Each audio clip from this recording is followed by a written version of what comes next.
बाह्यकफस्य नमो बाह्यकफं च निम्मियं जेन ताहं चिय पडमामो पडियूणय जेवियाणन्ति। सभी को प्रणाम। जय जिनेन्द्र। प्राकृत पाठशाला में आप सभी का हार्दिक स्वागत, अभिनंदन। प्राकृत भाषा क्या है? इसका उद्गम कैसे हुआ? आधुनिक युग में यह भाषा हमारे समक्ष किस रूप में उपस्थित है? इन्हीं कुछ प्रश्नों का समाधान लेकर मैं डॉक्टर तारा डागा आपके समक्ष उपस्थित हूँ।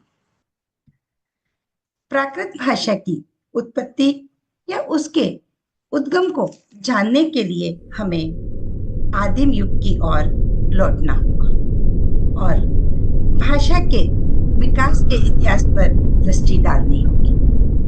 भाषा वैज्ञानिकों का मानना है कि मनुष्य के विकास के साथ ही भाषा का विकास प्रारंभ हुआ। इस दृष्टि से प्राकृत भाषा का इतिहास भी उतना ही प्राचीन प्रतीत होता है जितना मनुष्य के विकास का इतिहास। अगर हम भाषा की उत्पत्ति की बात करें तो भाषा की उत्पत्ति से आशय उस काल से लेना होगा जब मानव ने बोलना आरंभ किया। भाषा की उत्पत्ति को बताने के लिए भाषाविदों ने प्री हिस्टोरिकल पीरियड अर्थात प्रागैतिहासिक युग से संबंधित विभिन्न सिद्धांतों की विवेचना की है। देवी सिद्धांत के अनुसार भाषा की उत्पत्ति ईश्वरीय शक्ति से हुई है। बो एंड पो थ्योरी, पुहु पुहु थ्योरी, डिंग डोंग आदि प्रारंभिक सिद्धांतों का यही निष्कर्ष है कि प्राकृतिक ध्वनियों की नकल करते हुए अथवा परिश्रम या फिर खेल खेल में ऐसी स्वाभाविक प्रवृत्तियों के समय मनुष्य के मुख से सहज रूप में कुछ ध्वनियां प्रस्फुटित हुई होंगी और यही ध्वनियां भी भाषा की उत्पत्ति का कारण रही होंगी। उदाहरण रूप में हम देखें, बहती हुई नदी और उसकी नद नद की आवाज। इसी से संभवतः मानव ने नई या नदी का उच्चारण सीखा होगा। वृक्ष से गिरते पत्ते और उनकी पत पत की आवाज, इससे मानव ने पत्त या पत्ता उच्चारण सीखा होगा। इसी प्रकार काव काव से काग या कौवा जैसे शब्दों को उसने बोलना सीखा होगा। इन प्राकृतिक ध्वनियों के अतिरिक्त मनुष्य की कुछ स्वाभाविक प्रवृत्तियां जैसे परिश्रम करते समय हा, हाय जैसी ध्वनियां या फिर खेल खेल में अरे, वाह, ओह जैसी ध्वनियां उसके मुख से प्रस्फुटित हुई होगी। कहने का तात्पर्य है, मानव विकास के प्रत्येक चरण में जो ध्वनियां उपलब्ध रही होंगी उन्हीं ध्वनियों से भाषा का विकास प्रारंभ हुआ होगा और संभवतः सहज और स्वाभाविक रूप में प्रस्फुटित यही ध्वनियां प्राकृत भाषा का भी प्रारंभिक रूप रही होंगी। ये बात हुई प्री हिस्टोरिकल पीरियड की, लेकिन आधुनिक भाषाविद भाषा के विकास में इन सिद्धांतों को एक्सेप्ट नहीं करते हैं। अतः हम हिस्टोरिकल पीरियड के परिप्रेक्ष्य में ही प्राकृत भाषा की विकास यात्रा को देखने का प्रयास करेंगे। प्राकृत भाषा की विकास यात्रा की ओर बढ़ने से पूर्व हमारे लिए यह जानना आवश्यक है, प्राकृत भाषा क्या है, इसका स्वरूप कैसा है। वस्तुतः प्राकृत शब्द प्रकृति से निष्पन्न है, जिसका अर्थ है स्वाभाविक या नैसर्गिक, अर्थात व्याकरण के नियमों से रहित मनुष्य का जो स्वाभाविक वचन व्यवहार है, वही प्राकृत भाषा है। इस तरह व्युत्पत्ति की दृष्टि से इसका अर्थ हुआ जन भाषा या स्वाभाविक भाषा। इसे हम लोक बोली भी कह सकते हैं। प्रकृति शब्द का एक अन्य अर्थ है प्रजा। सम्राट खारवेल के हाथी गुम्फा शिलालेख की चौथी पंक्ति में प्रकृति शब्द प्रयुक्त हुआ है और उसकी संस्कृत छाया है प्रकृति। इस शब्द का वहां अर्थ है प्रजा। इस दृष्टि से प्राकृत भाषा का तात्पर्य प्रजा की भाषा या जन्य सामान्य की भाषा से भी लिया जा सकता है। प्राकृत शब्द की उत्पत्ति और उसके स्वरूप से हम समझ चुके हैं। अपने प्रारंभिक काल में प्राकृत भाषा जनभाषा या लोक बोली के रूप में प्रतिष्ठित थी, लेकिन यह लोक भाषा किसी सरोवर में बद्ध जल की तरह व्याकरण के नियमों से बंधी नहीं रही, अपितु यह तो एक पहाड़ी नदी की तरह निरंतर बहती हुई विकसित होती रही और भिन्न भिन्न रूपों को ग्रहण करती रही। अब हम प्राकृत भाषा की एक लंबी विकास यात्रा की ओर प्रस्थान करते हैं, जहां प्राकृत भाषा अपना लोक स्वरूप अन्य भाषाओं को सौंपती हुई विभिन्न साहित्यिक रूपों को ग्रहण कर आगे बढ़ती रही। प्राकृत भाषा का विकास क्रम। प्राकृत भाषा के विकास की यात्रा बहुत लंबी रही है।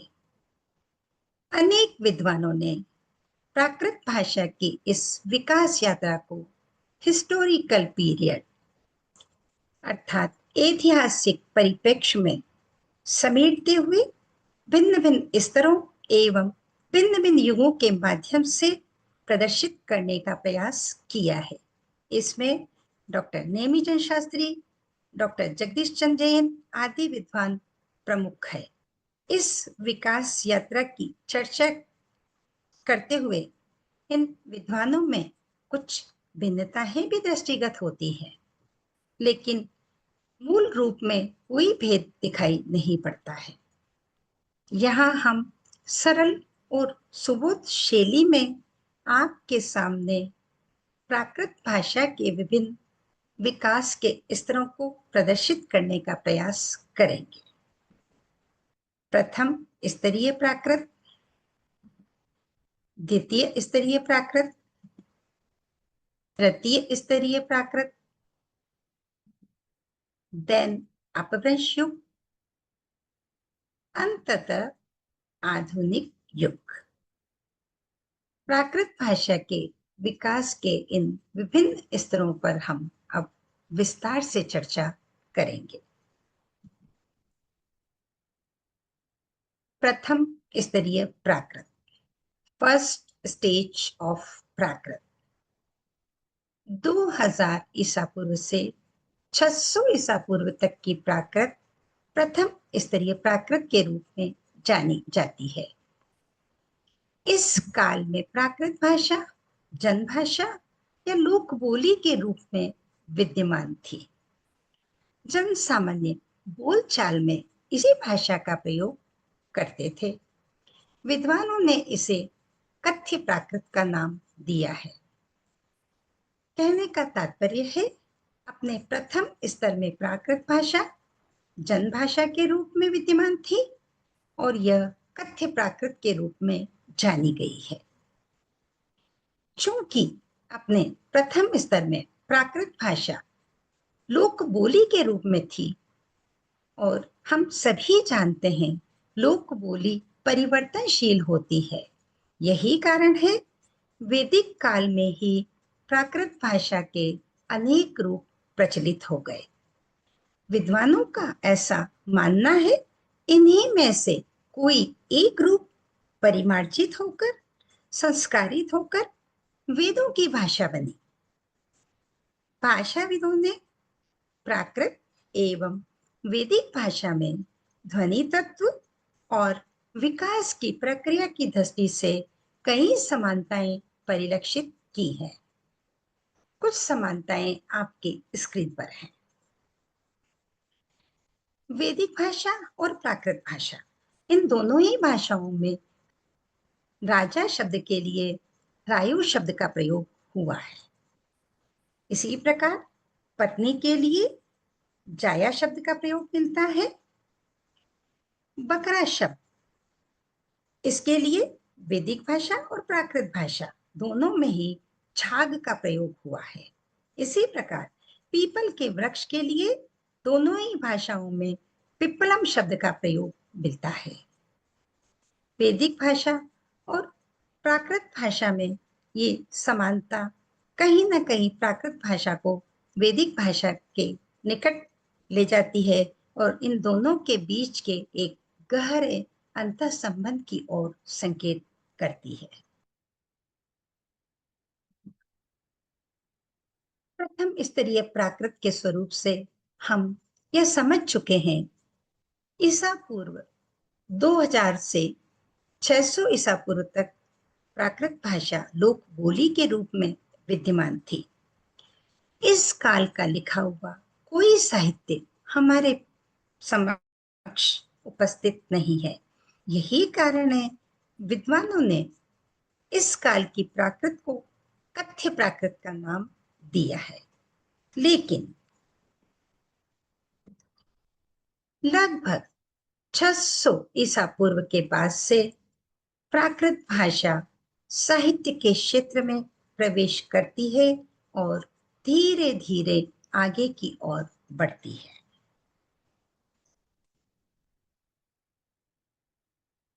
द्वितीय स्तरीय प्राकृत, सेकंड स्टेज ऑफ प्राकृत, 600 ईसा पूर्व से 200 ईस्वी तक की प्राकृत भाषा को विद्वानों ने द्वितीय स्तरीय प्राकृत का नाम दिया है।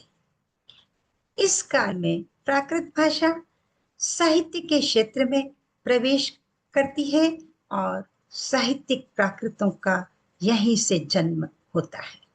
इस युग में तथागत बुद्ध एवं भगवान महावीर ने जनता के सांस्कृतिक एवं आध्यात्मिक कल्याण के लिए लोक भाषा प्राकृत को ही अपने उपदेशों का माध्यम बनाया। उन्होंने जन भाषा प्राकृत में ही अपने उपदेशों की सृष्टि की। बुद्धवाणी त्रिपिटक के रूप में और तीर्थंकर महावीर की वाणी गणधरों के माध्यम से संकलित होकर आज जैन आगमों के रूप में हमारे समक्ष हैं। इस प्रकार द्वितीय स्तर में प्रवेश करते हुए प्राकृत भाषा धर्म और अध्यात्म की भाषा का रूप धारण कर लेती है। इस काल में तथागत बुद्ध एवं तीर्थंकर महावीर के उपदेशों की सृष्टि के रूप में विशाल धार्मिक और आध्यात्मिक साहित्य का प्रणयन हुआ। जहां इस काल में एक ओर प्राकृत भाषा ने साहित्यिक रूप को धारण किया, वहीं दूसरी ओर उसके विभिन्न रूप भी विकसित हुए।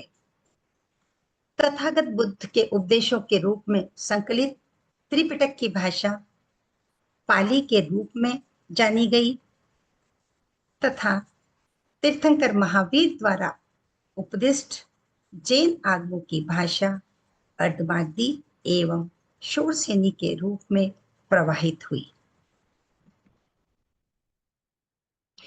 इस प्रकार द्वितीय स्तर में प्रवेश करते हुए जहां प्राकृत भाषा में धर्म एवं अध्यात्म से संबंधित विशाल साहित्य का निर्माण हुआ, वहीं इस काल में यह भाषा राजनीतिक एवं ऐतिहासिक दृष्टि से भी महत्वपूर्ण रही।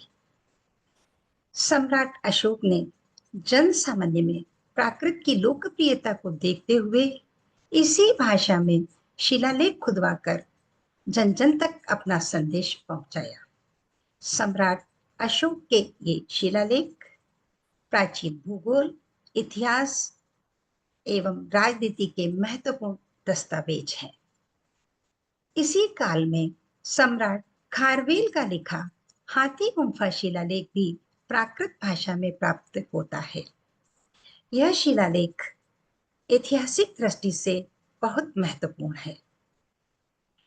जैन नमस्कार मंत्र का प्राचीनतम लिखित रूप इस शिलालेख की प्रथम पंक्ति में नमो अरहंतानम नमो सर्व सिद्धानम के रूप में हमें प्राप्त होता है।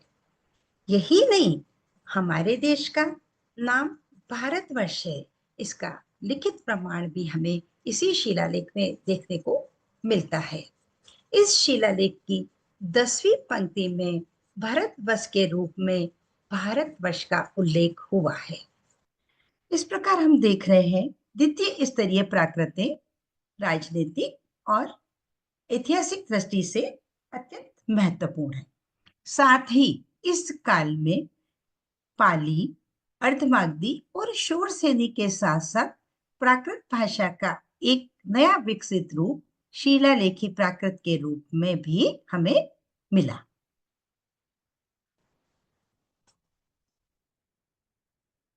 अब प्राकृत भाषा अपने तृतीय स्तर में प्रवेश करती है।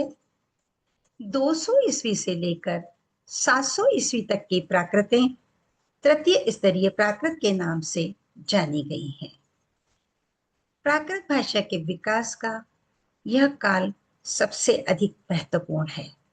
इस काल में सभी विधाओं में प्राकृत साहित्य की रचना हुई। संस्कृत नाटकों में प्राकृत भाषा का प्रयोग होने लगा। स्वतंत्र रूप से चरित, कथा, महाकाव्य, खंडकाव्य आदि ग्रंथों का प्रणयन हुआ। यहाँ तक कि प्राकृत व्याकरण भी इसी काल की देन है।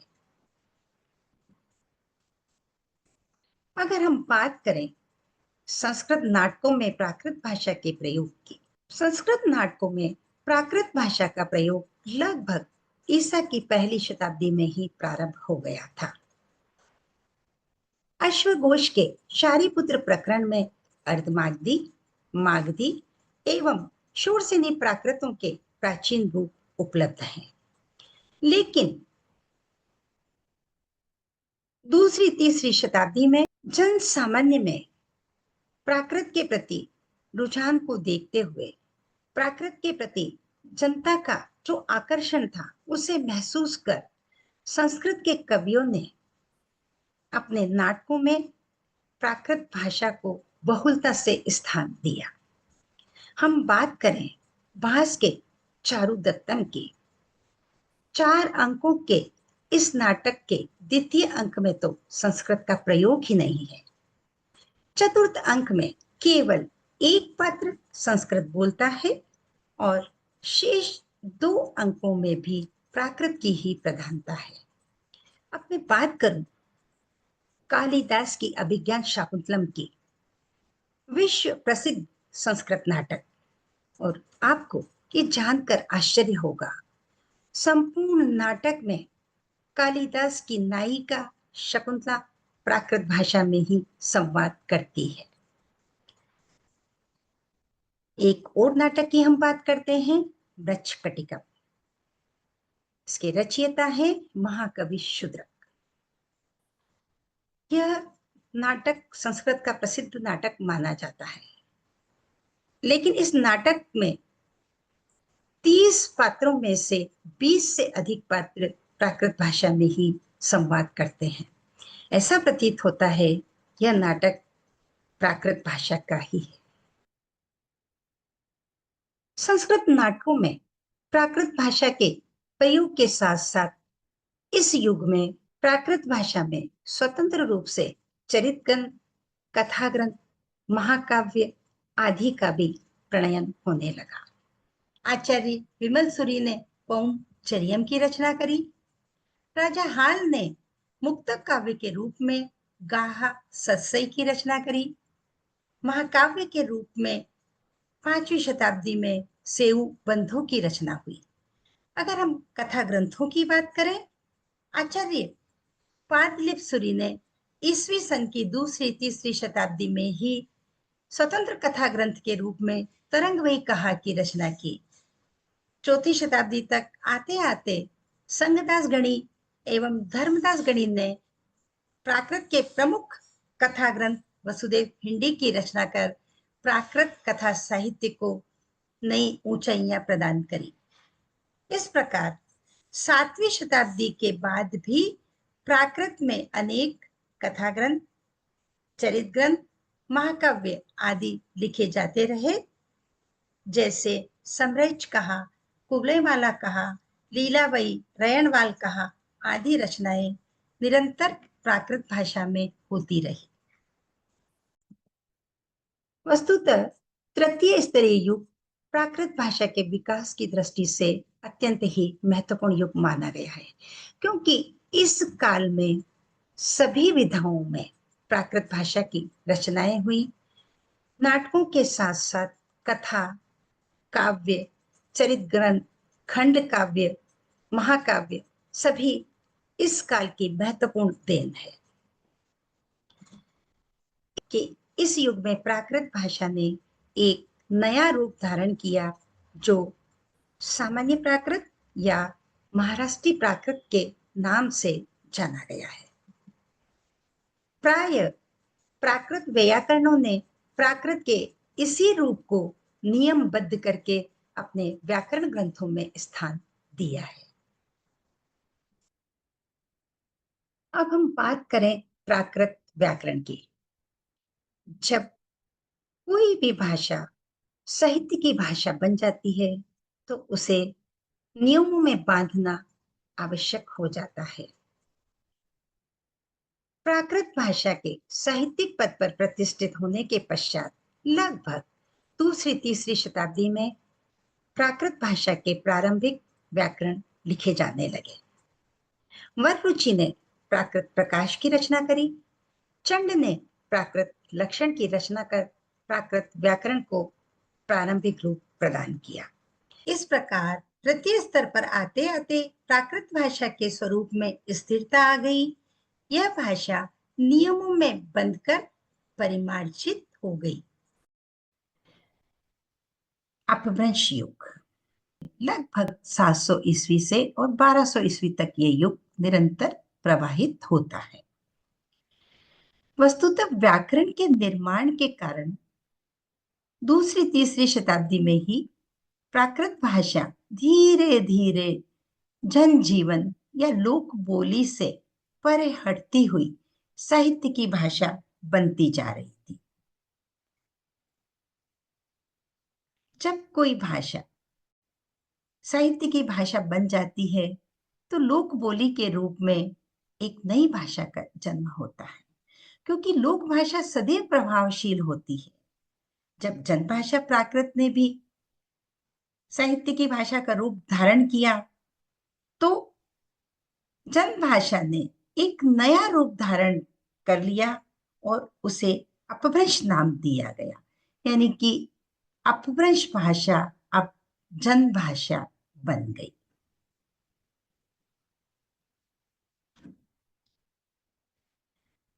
अपभ्रंश भाषा ने जनभाषा का रूप धारण किया, लेकिन जब कोई भी भाषा लंबे समय तक जनभाषा के रूप में प्रतिष्ठित होती है तो उसमें साहित्य की रचना अवश्य होती है।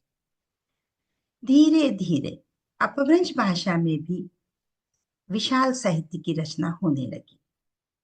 8वीं शताब्दी में महाकवि स्वयंभू ने पौम चरियु, रिठनेमि चरियु और स्वयंभू छंद जैसे ग्रंथों का प्रणयन किया।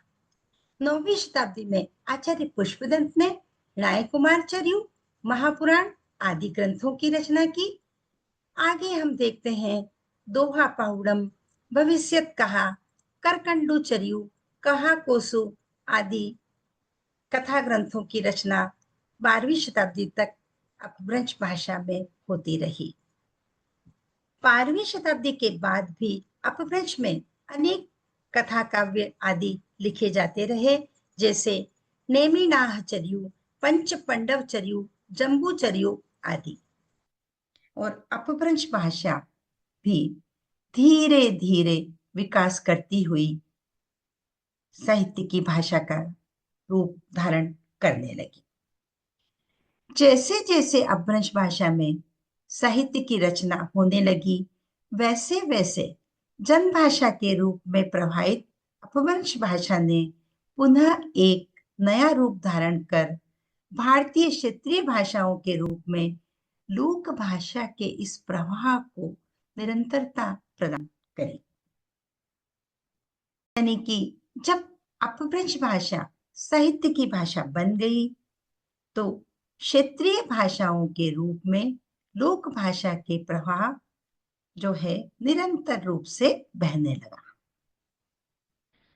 प्राकृत अपभ्रंश ने विभिन्न भारतीय भाषाओं को जन्म दिया।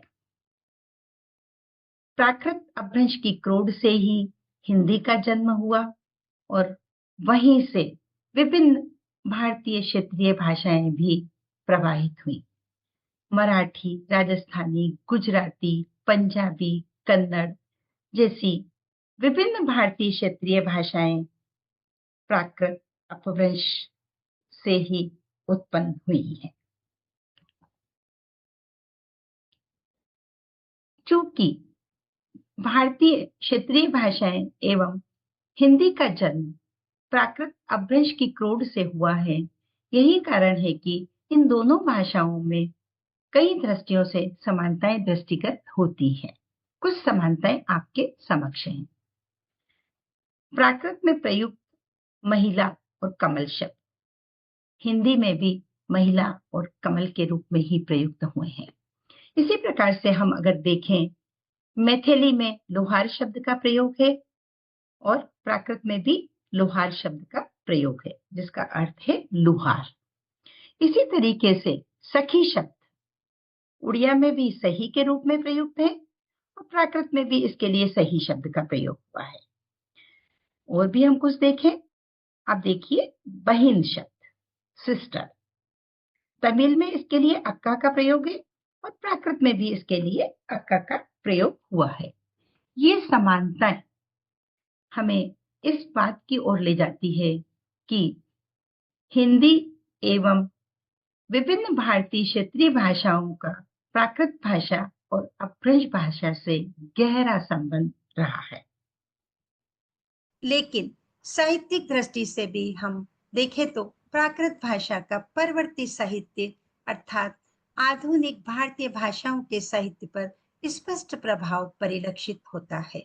प्राकृत भाषा के साहित्य में जिन लोक रूढ़ियों और प्रवृत्तियों का प्रयोग हुआ है, उनका कहीं न कहीं प्रभाव हिंदी साहित्य और क्षेत्रीय भाषाओं के साहित्य पर स्पष्ट परिलक्षित होता है। अगर हम बात करें प्राकृत भाषा के प्रसिद्ध कथा ग्रंथ वसुदेव हिंदी की, ये लोक कथाओं का एक संकलन ग्रंथ है। संभवतः इसी को आधार बनाकर पृथ्वीराज रासो और ढोला मारूरा धुआ जैसे क्षेत्रीय भाषाओं की रचनाओं का प्रणयन हुआ। प्रयण सेहर नीव कहा, यह प्राकृत भाषा में लिखा गया एक प्रेम आख्यानक है। संभवतः इसी को आधार बनाकर जायसी ने पद्मावत की रचना करी। अब मैं बात करूं कुवलई माला कहा या फिर तरंग वही कहा की इन दोनों धार्मिक उपन्यासों को आधार बनाकर संभवतः हरिओत ने प्रिय प्रवास की रचना करी। कुवलई माला कहा, तरंग वही कहा, इन दोनों ही कथानकों में नायिकाएं राग से विराग की ओर बढ़ती है और यही प्रवृत्ति हमें प्रिय प्रवास में भी दिखाई देती है, जहां हरिओत की राधा प्रणय से विरक्त होकर विश्व सेविका बन जाती है। इस प्रकार हमने जन भाषा प्राकृत की एक लंबी विकास यात्रा को देखा, जो वैदिक काल से प्रारंभ होकर आधुनिक काल तक निरंतर गतिशील रही। जन भाषा प्राकृत की यह विकास यात्रा वैदिक काल से प्रारंभ होकर समय चक्र के साथ धीरे धीरे आगे बढ़ती हुई आधुनिक युग में प्रवेश करती है, जहां यह अपना उत्तराधिकार हिंदी एवं अन्य क्षेत्रीय भाषाओं को सौंप देती है।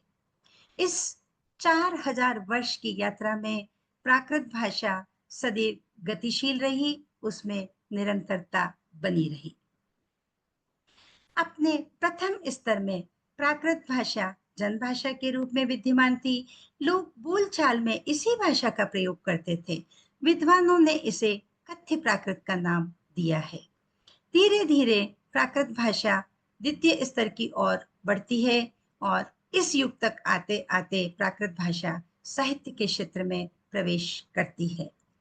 तीर्थंकर महावीर और तथागत बुद्ध की वाणी में प्रभावित होकर इस युग में प्राकृत भाषा जहां एक ओर धर्म और अध्यात्म की भाषा बनी, वहीं दूसरी ओर राजनीतिक और ऐतिहासिक दृष्टि से विविध प्रकार का साहित्य शिलालेखों के रूप में हमें प्राप्त होता है। अब प्राकृत भाषा धीरे धीरे अपने विकास के तृतीय स्तर की ओर बढ़ती है। तृतीय स्तर में प्रवेश करने के पश्चात प्राकृत भाषा पूरी तरह से साहित्य की भाषा बन जाती है। इस युग में सभी विधाओं में रचनाएं होती हैं। संस्कृत नाटकों में प्राकृत भाषा का प्रयोग बहुलता से होने लगा। स्वतंत्र रूप से चरित, कथा, महाकाव्य, खंड काव्य आदि ग्रंथों का प्रणयन हुआ। यही नहीं, इस युग में प्राकृत भाषा के प्रारंभिक व्याकरण भी लिखे गए। लेकिन इस युग तक आते आते प्राकृत भाषा अपने लोक स्वरूप को छोड़कर पूरी तरह साहित्यिक पद पर प्रतिष्ठित हो जाती है। विकास की इस यात्रा में प्राकृत भाषा अपनी संतति लोक स्वरूप के रूप में अपभ्रंश को सौंप देती है और एक नए युग का आरंभ अपभ्रंश युग के रूप में होता है। इस युग में जब अपभ्रंश भाषा में स्वतंत्र रूप से कथा, काव्य, पुराण आदि ग्रंथों का प्रणयन होने लगता है, तो अपभ्रंश भाषा भी साहित्यिक पद पर प्रतिष्ठित हो जाती है। कहने का तात्पर्य है, विभिन्न विधाओं में साहित्य की रचना के साथ ही जब अपभ्रंश भाषा साहित्य की भाषा बन जाती है, तब आधुनिक युग के रूप में एक नए युग का प्रारंभ होता है, जहां प्राकृत भाषा अपना उत्तराधिकार हिंदी और अन्य क्षेत्रीय भाषाओं को सौंपकर अपनी विकास यात्रा की निरंतरता को बनाए रखती है। This is the journey of 4000 years of development of Prakrit language. इस प्रकार आज हमने आपको इस कक्षा में प्राकृत भाषा के स्वरूप और उसकी 4000 वर्ष की विकास यात्रा जर्नी ऑफ 4000 years के बारे में जानकारी प्रदान की।